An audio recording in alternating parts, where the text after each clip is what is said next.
Seperti ucapan De beberapa saat lalu, bahwa dia akan mengajak sang istri untuk melihat air terjun. Tanpa membersihkan tubuhnya terlebih dahulu, De langsung memakai pakaiannya kembali. "Sayang, ayo pakai bajumu," katanya mau lihat air terjun, ucap De, melihat Ciara masih bergelung di bawah selimut. Bahkan jika boleh memilih, Ciara ingin beristirahat saja, tanpa diganggu oleh suaminya. "Oh, tidak bisakah kita beristirahat sebentar? Kamu telah mengambil tenaga yang sudah aku siapkan untuk jalan-jalan, jadi biarkan aku memulihkannya," balas Ciara dengan suara lemah. Tangannya yang gemulai menarik selimut, agar tidak ada celah yang dapat dilihat. Pria itu terkekeh. Karena merasa kasihan pada Ciara, akhirnya dia mengalah menemani sang istri untuk beristirahat sebentar. "Janji hanya sebentar, kalau tidak, kita tidak akan jadi pergi," bisik De, seraya merengkuh pinggang Ciara. "Kenapa harus janji segala?" protes Ciara. "Kalau lama-lama yang ada ularmu keluar lagi dari kandang, dan kamu akan kembali dimakan." Ciara mendelik, "De, ini berbahaya sekali, kamu makan apa sih? Perasaan sama saja denganku, tapi kenapa kekuatanmu seperti manusia super?" De tergelak kencang. "Apa kamu pernah bercinta dengan manusia super?" "Ya, dan kamulah manusia supernya," ketus Ciara. Sementara De kembali terkekeh keras, merasa gemas dengan tingkah istri kecilnya. "Ya sudah, beristirahatlah, sayang. Nanti aku pesankan jus supaya kamu lebih segar." De membalik tubuh Ciara dan memeluknya erat. Ciara merasakan sebuah kecupan di puncak kepalanya. Dia semakin mengusap ke dalam dada bidang De, mencari kenyamanan hingga akhirnya dia benar-benar terlelap. Pukul 2 siang. De terbangun, dia meminta pelayan mengantar beberapa makanan. Hingga kini meja di depan sofa itu penuh dengan berbagai macam masakan yang menggugah selera. Ciara menggeliat dengan meregangkan otot-otot tubuhnya. Mata gadis itu menyipit menyesuaikan cahaya. Lalu melirik ke arah De yang sedang menyiapkan makan siang untuk mereka. "Oh, kamu sedang apa? Kamu sudah bangun?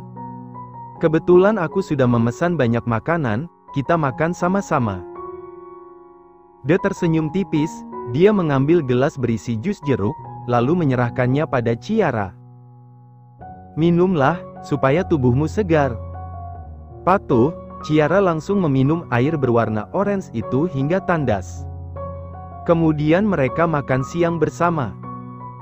Ciara sudah lebih bugar sekarang, dia kembali ceria sebab De benar-benar akan membawanya ke salah satu objek wisata. "Pegang tanganku," titah De seraya mengulurkan telapak tangannya. Ciara meraih tangan besar nan hangat itu sambil tersenyum. "Apa kita akan mandi di sana, Oh?" Lebih dari mandi juga tidak masalah." "Oh." Rengek Ciara, sudah paham kemana arah pembicaraan suaminya. "Apa sih, sayang?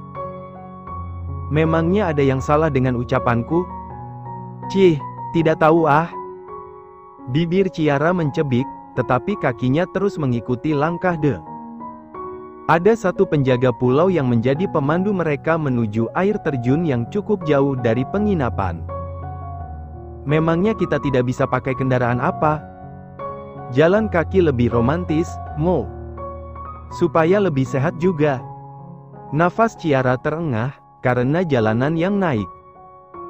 De melihat itu, hingga dia berjongkok untuk menyerahkan punggungnya. "Naiklah, sayang." Ciara mengerjap, lalu menengadah.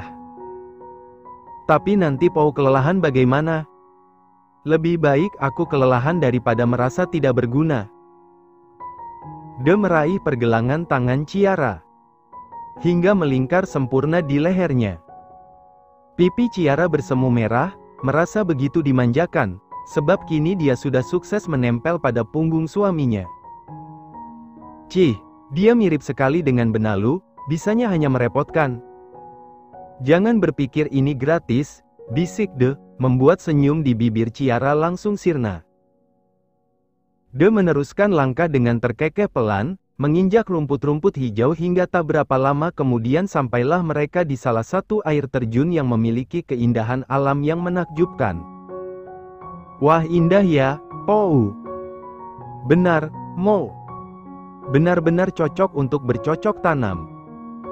De menurunkan Ciara setelah mereka sampai di air terjun yang dituju.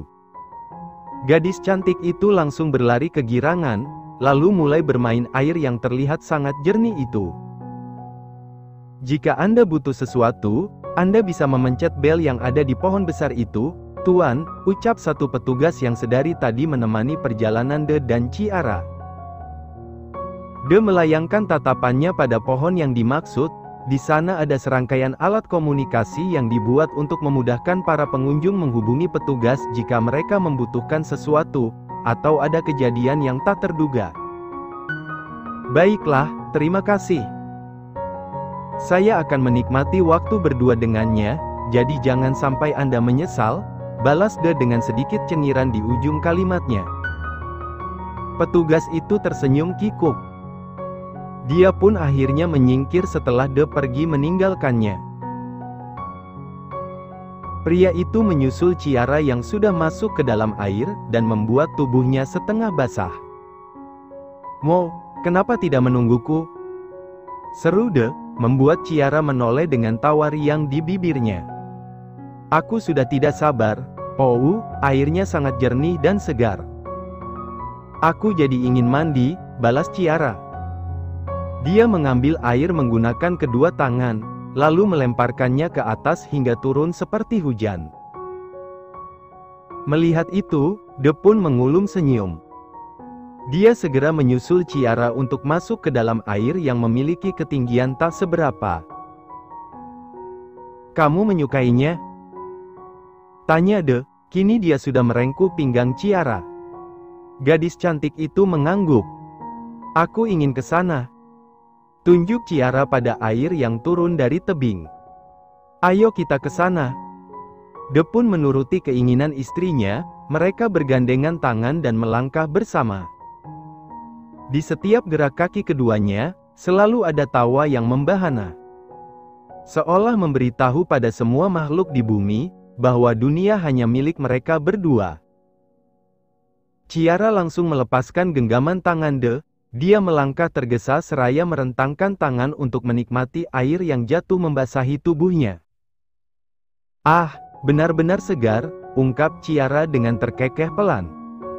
Sementara De hanya menikmati setiap gelak tawa itu. Dia memerhatikan Ciara yang sudah mulai basah. Hingga lekuk tubuh gadis itu kentara dari balik pakaiannya. Tiba-tiba De membuka kaosnya, menyisakan celana pendek sebatas paha. Sayang, kemari. Ada apa, Pou? Buka bajumu, kita mandi bersama. Ciara sedikit menganga, dia celingukan takut masih ada petugas yang tadi mengikuti mereka. Tapi bagaimana kalau ada yang melihat? Tidak akan ada. Aku jamin, kalau sampai mereka melihat tubuhmu sedikit saja, ku ambil bola matanya untuk bahan operasi. De meraih jari-jari lentik Ciara. Gadis itu pun akhirnya patuh. Hanya mandi, ujar Ciara, memperingati De yang sudah menunjukkan aura berbeda. Pria tampan itu terkekeh, dia mengangguk kecil sementara kakinya tak berhenti melangkah, hingga akhirnya mereka sama-sama basah. Tidak janji. De tersenyum mesyum. Sementara Ciara hanya bisa diam dengan tatapan tajamnya. Katakan kamu menginginkanku. Titah pria itu. Ciara mendengus, tetapi tetap patuh. Iwan Yu. Mereka tak peduli pada seseorang yang ada di balik pohon. Padahal dari awal dia sudah diperingati, tetapi ternyata dia tidak patuh pada ucapan De, sehingga dia menyesal sendiri. Sial. Sial, sial. Mo, aku bawakan wedang jahe untukmu, ini supaya tubuhmu hangat, ucap De seraya menyerahkan 1 gelas kecil rebusan jahe yang dicampur dengan madu. Terima kasih, Pou. De mengecup kening Ciara yang kini duduk di atas ranjang. Tidak ada bosan-bosannya pria itu menatap wajah sang istri yang terlihat cantik meskipun kelelahan. Maaf ya membuatmu lelah, ujar De seraya merapihkan anak rambut Ciara. Gadis cantik itu tersipu, dia menyesap wedang jahe pemberian suaminya dengan pelan-pelan sambil menatap De malu-malu. Tidak apa-apa, Pou. Aku tahu kamu sedang bersemangat, jadi tidak masalah. Mendengar itu, De pun mengulum senyum. Benarkah? Ya, asal jangan sampai membuatku pingsan saja.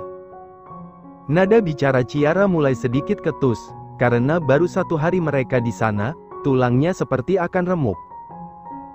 Senyum di bibir pria itu berganti dengan kekehan. De mengecup 2 pipi Ciara bergantian, lalu mengusap puncak kepala gadis itu. Berbaringlah, aku akan memijatmu. Jangan macam-macam ya, Pou. Kita sudah melakukannya lebih dari 5 kali. Apa sih, sayang? Aku hanya ingin memijatmu, janji hanya memijat. De berusaha meyakinkan Ciara, sebab dia tidak akan mungkin setega itu, menggagahi Ciara yang sudah tidak memiliki tenaga sedikit pun. Tapi kenapa aku tidak bisa percaya dengan ucapanmu? De menghembuskan nafas kasar. Kalau aku macam-macam, aku akan tidur di luar. Seriously? Jawab De singkat. Ciara mencoba percaya, dia menyerahkan gelas kecil di tangannya pada De, lalu mulai berbaring. De mengambil minyak zaitun, lalu mengoleskannya pada kaki Ciara. Kali ini pria itu benar-benar memijat istrinya. Ciara memejamkan mata, menikmati setiap sentuhan tangan De, ia mulai merasa termanjakan hingga membuat tubuhnya terasa lebih ringan. Bagaimana, sayang? Tanya De. Enak, Pou, jawab Ciara dengan jujur. Dia sangat suka dengan pijatan suaminya. Hingga tangan itu semakin naik, mulai memijat punggung. Dia menyingkap dress yang Ciara kenakan, hingga gadis itu kembali polos sepe. Kali ini De benar-benar mengerjakan tugasnya dengan baik. Pada pukul 9 malam, dia sudah selesai memijat Ciara. Hingga gadis itu terlelap. Sudah selesai ya? Tanyanya dengan suara lirih. De mengangguk. Sudah, sayang. Sekarang lebih baik kita istirahat. Ciara pun patuh, dia mengeratkan pelukannya pada pinggang De, dan sebelum memejamkan mata, dia menyempatkan diri untuk menghadiahkan kecupan kecil untuk suaminya. Selamat malam, suamiku. Pagi datang. De mencoba untuk membangunkan Ciara. Mo, bangunlah. Kita sarapan dulu, ucap De, seraya menggoyangkan bahu istrinya. Hingga membuat Ciara menggeliat. Gadis cantik itu mengerjap menyesuaikan cahaya yang masuk ke dalam indera penglihatannya. Aku mengantuk, Pou. Makan dulu, setelah itu kita istirahat lagi. Nanti sore aku akan membawamu melihat sunset. Mendengar tawaran pria itu, Ciara langsung terduduk. Mata gadis itu terasa segar karena De akan mengajaknya melakukan sesuatu yang lain, yang pastinya romantis. Ayo kita sarapan, kata Ciara seraya menarik lengan De, menuju meja kecil yang ada di kamar mereka. Namun, tidak ada apa-apa di sana. Loh, mana makannya, Pou? De tersenyum, dia memberikan kecupan selamat pagi, lalu menggendong tubuh Ciara untuk pergi ke belakang. Kita makan sambil berenang, sayang. Hah, memangnya ada yang seperti itu? Tentu saja, aku sudah menyiapkan semuanya. Ciara melihat ke arah kolam renang, di mana ada makanan yang mengapung di sana. Sementara pemandangan laut menjadi satu-satunya objek yang memanjakan matanya. This is wonderful. De mengajak Ciara turun ke air. Selama bulan madu, De benar-benar memanjakan gadis itu. Ciara langsung bersemangat melihat makanan yang sudah tersaji. Dia melepaskan pegangannya pada tubuh De, lalu mulai berjalan sendiri. Akhirnya mereka pun menikmati floating breakfast. Kebahagiaan terpancar jelas dari wajah keduanya.